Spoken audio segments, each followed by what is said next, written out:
Bonjour à tous, bienvenue sur SVM6. Donc pour ce tuto, je vais appeler tuto questions-réponses.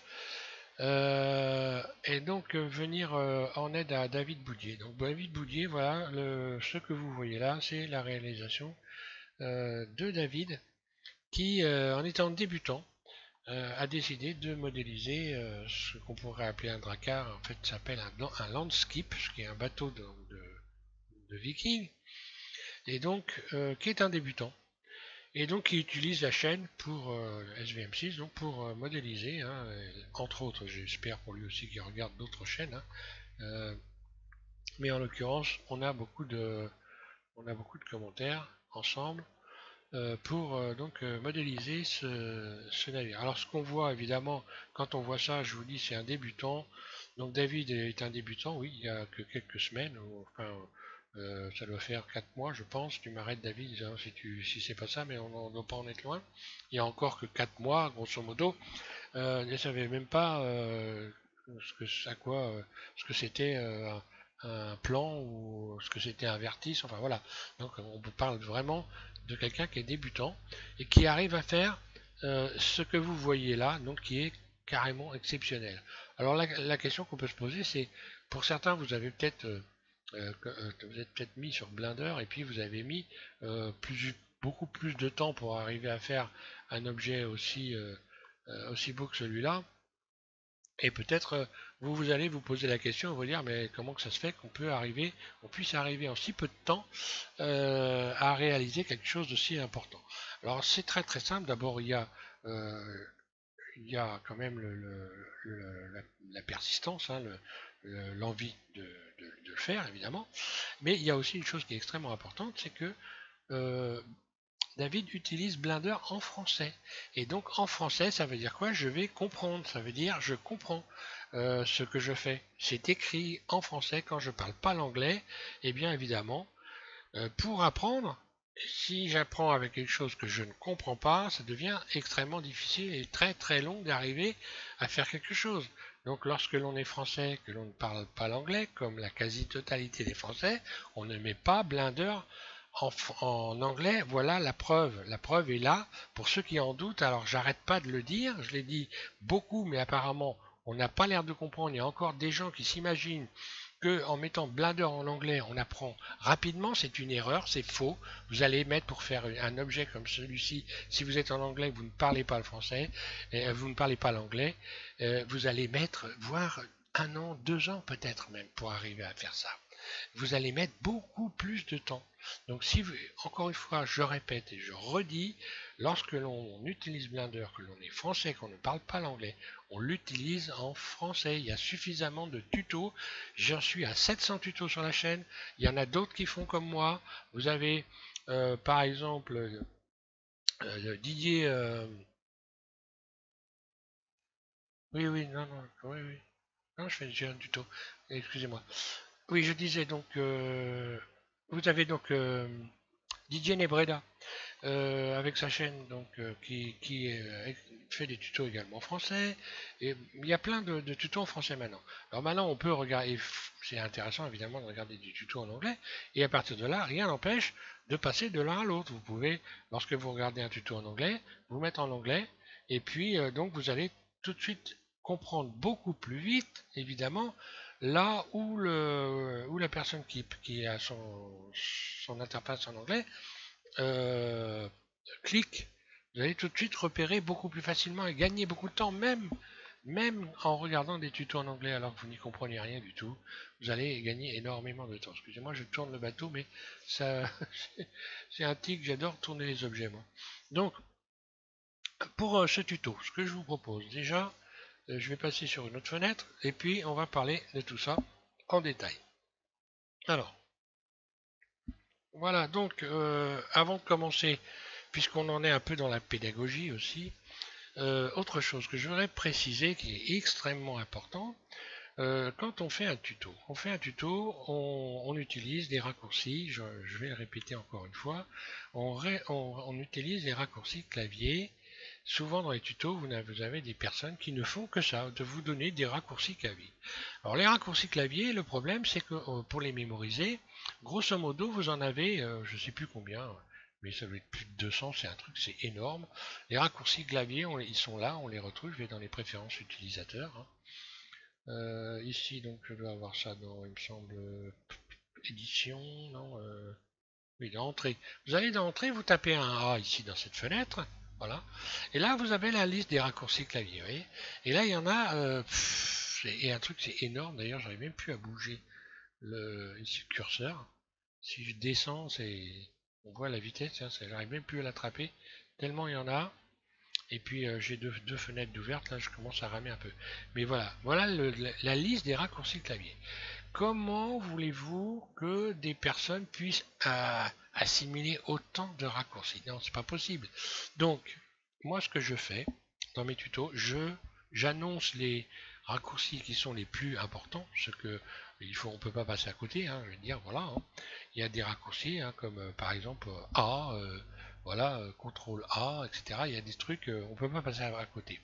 Par contre, en moyenne, je vais dans les listes ici et je vous propose d'aller rechercher les éléments dans les listes, ceux qui vous donnent accès aux raccourcis clavier et vous les utilisez selon votre volonté, selon votre capacité à mémoriser, etc. Donc, c'est ça qui me semble le plus important, c'est d'avoir accès à ces raccourcis et non pas de systématiquement ne parler que de raccourcis clavier. C'est complètement ridicule pour apprendre, alors qu'on sait très bien qu'un tutoriel, ça fait pour apprendre, pour donner la possibilité à des personnes d'apprendre, compliquer la vie inutilement.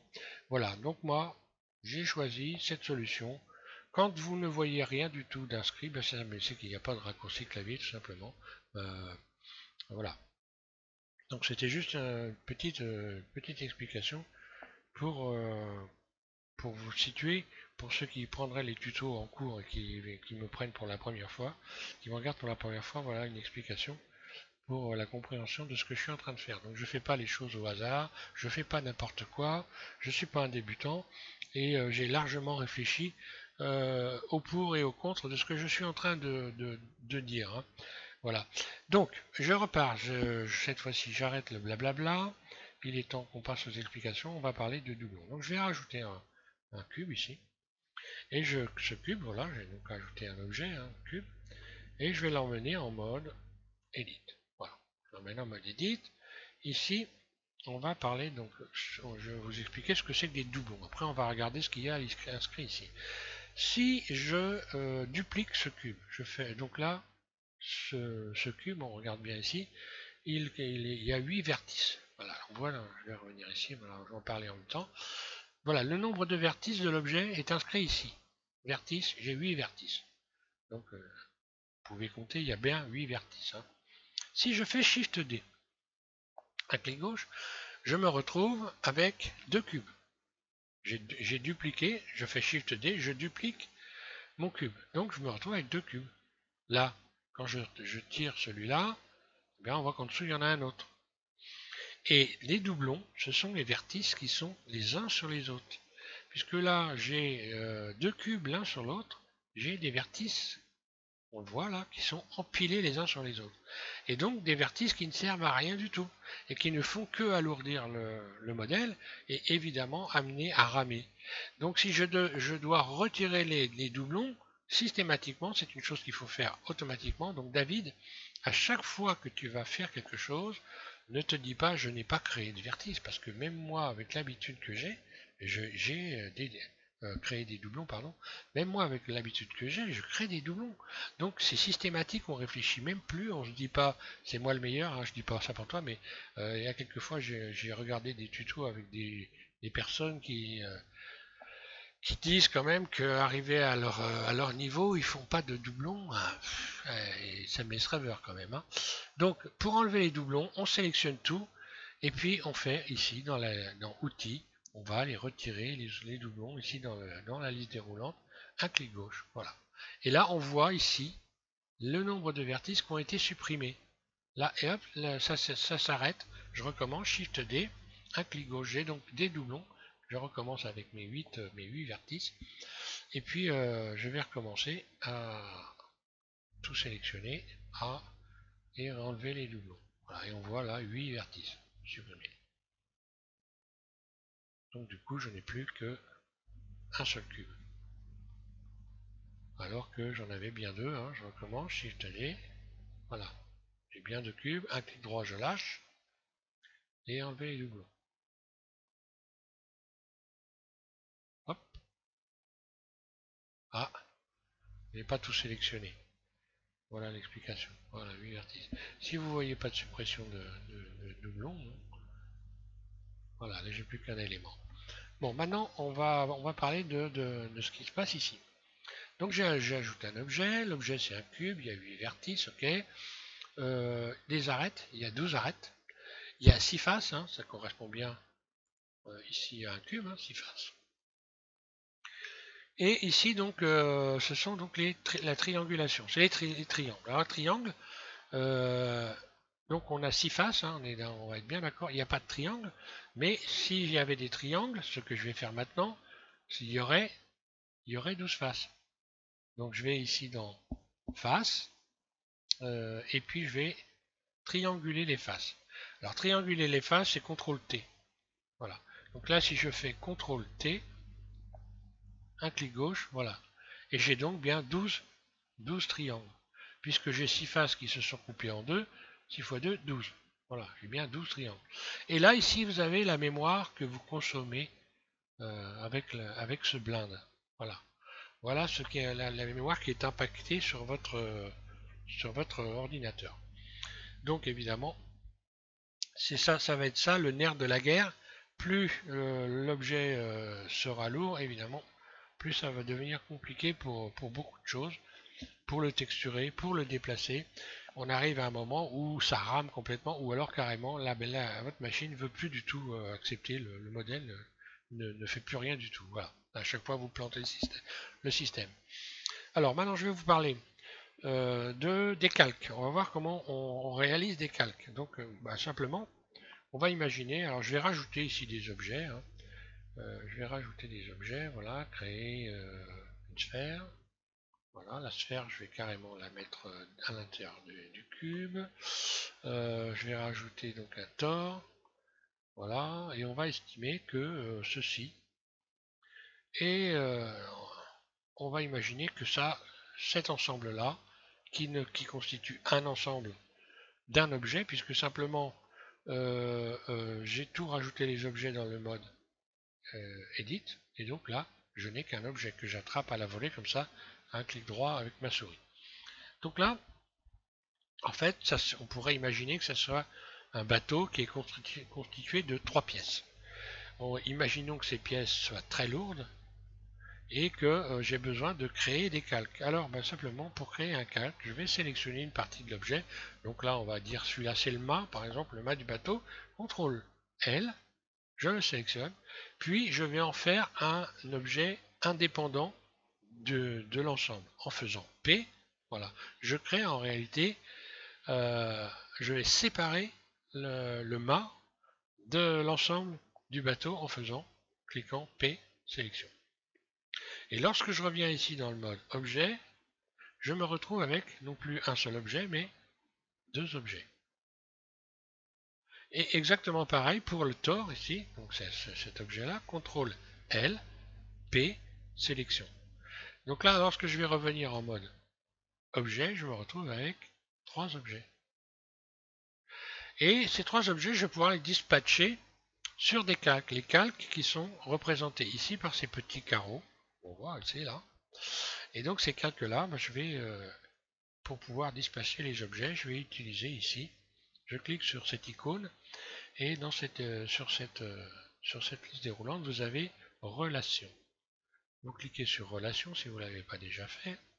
Là, tiens, paf. Je vais refermer ces fenêtres, ça sert à rien de les laisser ouvertes. Relations. Alors, imaginons donc ce que vous voyez ici, là, cet ensemble de carreaux ici, correspond exactement à cet ensemble de carreaux là. Donc par exemple, cet objet-là, la sphère, je veux qu'elle soit sur ce carreau-là, qu'elle soit dispatchée sur ce calque-là. Donc là, c'est un ensemble de calques, évidemment, ça correspond à un ensemble de calques. Eh bien, je vais cliquer ici sur le deuxième carreau ici, voilà. Et ce qui s'est produit, regardez ici, vous avez un petit point qui est venu se positionner. Ce qui signifie que si je clique dessus en appuyant sur Shift en continu, eh bien je récupère, je retrouve mon objet ici. Voilà. Donc là, si je clique sur le premier calque, je l'éteins. Pardon, sur le deuxième. Sur le deuxième, j'éteins tout. Je n'ai que cette pièce-là. Et si je reclique sur le premier, ben, j'ai ces deux pièces-là. Donc maintenant, je vais redispatcher donc cet élément-là sur un troisième calque ici. Et je vais donc cliquer ici sur le troisième calque. Un clic gauche, voilà. Donc là, je me retrouve avec un objet par calque. Le premier calque ici, c'est le cube. Le deuxième, c'est la sphère. Le troisième, c'est le ou la tor, j'en sais rien. Je sais pas si c'est masculin ou féminin, je dirais un tor, moi, enfin bon. C'est pas le plus important, voilà. Et si j'appuie en continu sur Shift et que je clique ici sur les calques, eh bien je les resélectionne. Voilà. Je peux également renommer ces calques en allant ici, les renommer là, dans cette liste-là. Pour renommer, alors là ils sont tous appelés cubes, tout simplement parce que lorsque j'ai rajouté des éléments ici, j'étais en mode edit, et donc c'était considéré comme faisant partie du cube. Donc voilà, maintenant je serai obligé de reconsidérer les choses, par exemple en nommant ici deux clics gauche rapides sur cet élément-là, et donc je l'appellerai sphère. Voilà. Puis ensuite voilà, plein. Sphère, j'ai oublié, et donc il faut cliquer dans la fenêtre aussi parce qu'autrement ça ne marche pas bien. Voilà, hop, voilà, sphère. Et puis là, oui, bon, bah, d'accord, c'est le contraire, je me suis planté, sphère. C'est là, ah bah non, c'est bon, oui. Là, je vais l'appeler Tor, pardon. Deux clics gauche, je vais y arriver. Hein. Il faut que je me réveille, c'est l'après-midi. Alors, voilà. Et donc voilà, j'ai renommé chaque élément. Alors, moi, je renomme pas systématiquement les choses. C'est ce que j'expliquais je parlais avec Jim pour ceux qui lisent les commentaires sous les vidéos. Jim qui me précisait hein, qu'il faut modéliser, il est important de renommer les objets. Évidemment, c'est important de renommer les objets. Moi, j'ai pris aussi des mauvaises habitudes hein, de ce côté-là, mais il a parfaitement raison. Il vaut mieux renommer les objets. On verra d'ailleurs dans les prochains tutos, puisque je vais revenir sur. Évidemment, on n'arrête pas l'animation avec les bones. Hein, on continue. Là, comme c'était pour aider donc David, je fais ces tutos en priorité avant l'animation des bones. Le dernier tuto des bones. Hein, dans les bones, on arrive à la fin. Et donc, je reprends les bones juste après. Hein. Mais d'abord, voilà, on passe à ces explications-là. Donc voilà, on a vu comment on pouvait créer des calques, donc redispatcher les éléments. Donc forcément, lorsque l'on va modéliser un objet, ça va être beaucoup moins impactant sur la mémoire, hein, puisque là, voilà, là on impacte la mémoire beaucoup moins, et les objets vont forcément être beaucoup plus mobiles, beaucoup plus fluides. Alors, ça va aussi permettre de texturer plus facilement les objets. Alors ensuite, de quoi je voulais parler? Ça, on a vu ça. Alors les faces à l'endroit, les faces à l'envers. Alors je vais revenir ici, je vais supprimer tous mes objets. Hein, je reviens là, voilà. A, je sélectionne tous. X, je vais les supprimer. Et je vais repartir sur une. Bon, tiens, j'aurais dû garder la sphère. Curseur vers le centre. Et je vais rajouter une sphère. Ou un cube, tiens, ça sera mieux encore. Supprimer. Je vais garder un cube. Alors ce cube,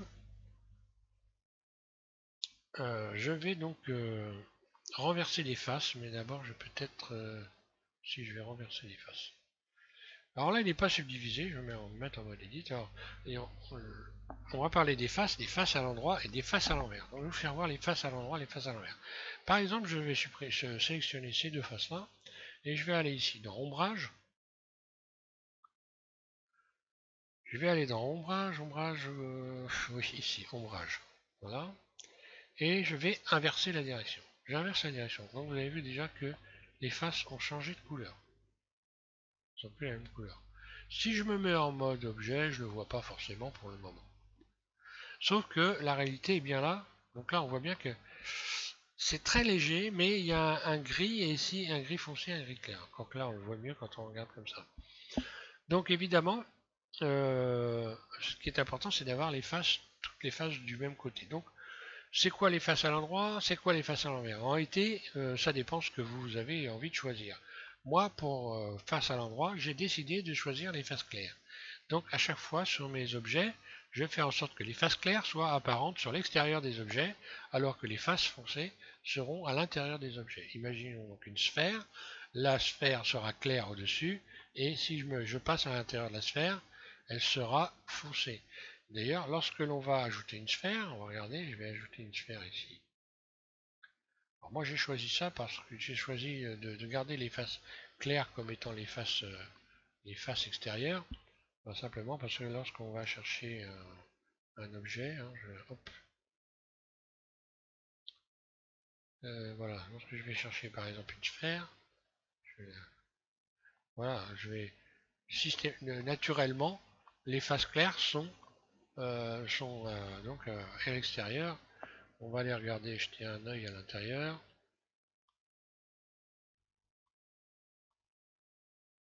Voilà. Donc là, vous avez les faces intérieures. On voit bien qu'elles sont sombres. Et qu'à l'extérieur, elles sont claires. Voilà. Alors, je reviens sur mon... Donc là, on n'a pas subdivisé encore. Je vais subdiviser la bestiole en la sélectionnant. Et puis on va là, vous allez voir tout de suite que ça change complètement l'aspect du cube. Je subdivise. Voilà.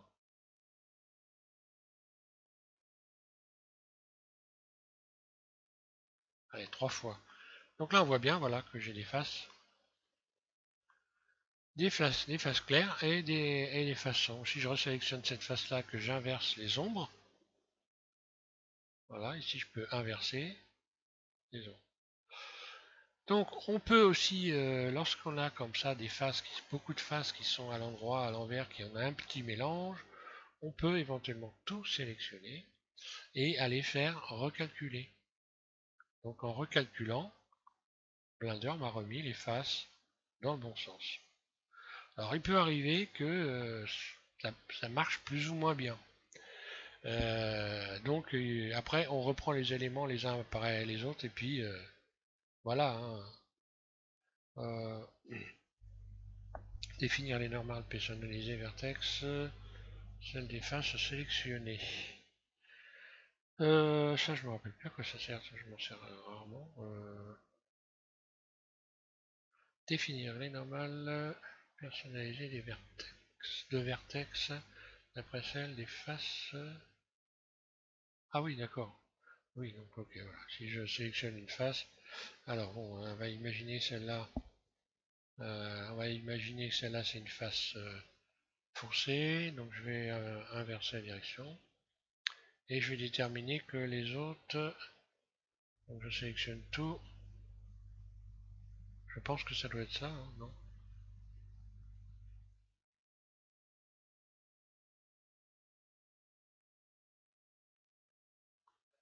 Non, tiens, bizarre.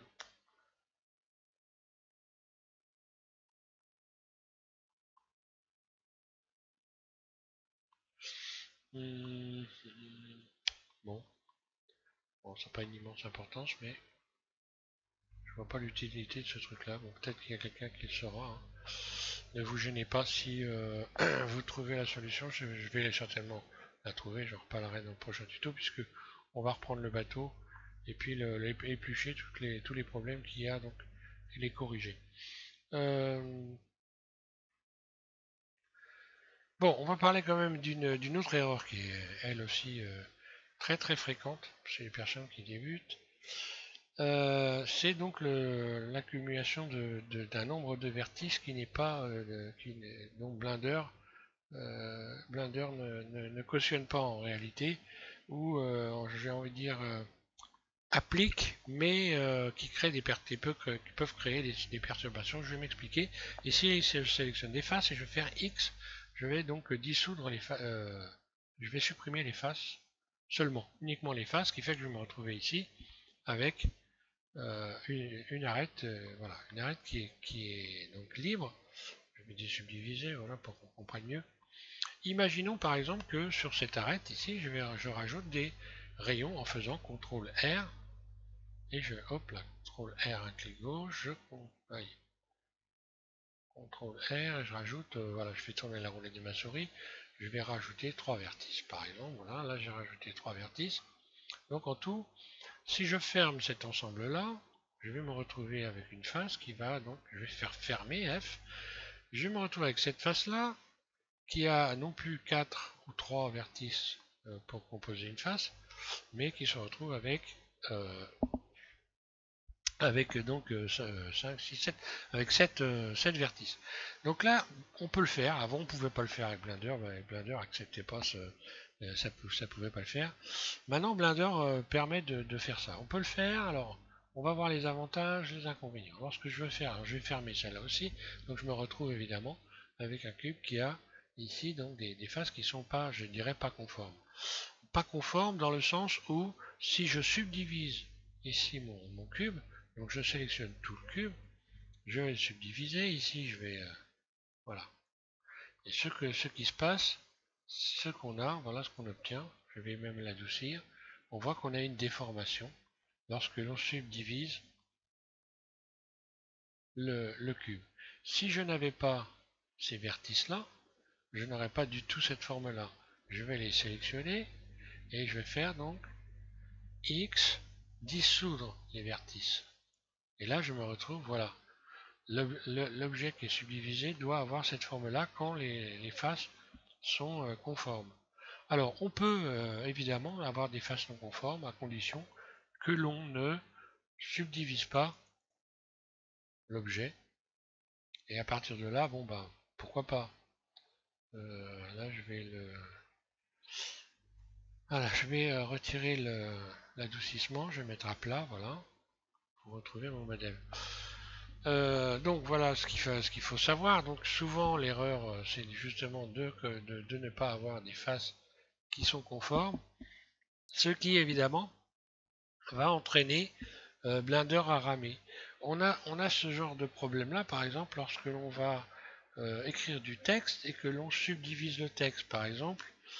Ça peut arriver que sur du texte il y ait des faces justement qui ne soient pas constituées correctement.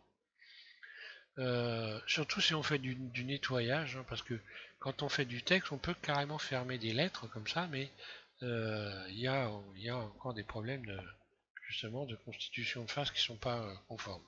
Voilà. Euh, voilà donc pour toi David. Donc pour revenir un petit peu au mode rendu cycle. Puisque moi là j'étais les commentaires, j'étais donc demandé de mettre Blender en mode rendu cycle. Le bateau, je l'ai rectifié, je l'ai mis dans le mode rendu cycle. Pourquoi dans le mode rendu cycle? Parce que l'ensemble des textures que j'ai créées, donc que j'ai appelé auto paint, donc auto comme auto, hein, auto, paint, P-E-I-N-T, pour ceux qui voudraient les télécharger et s'en servir.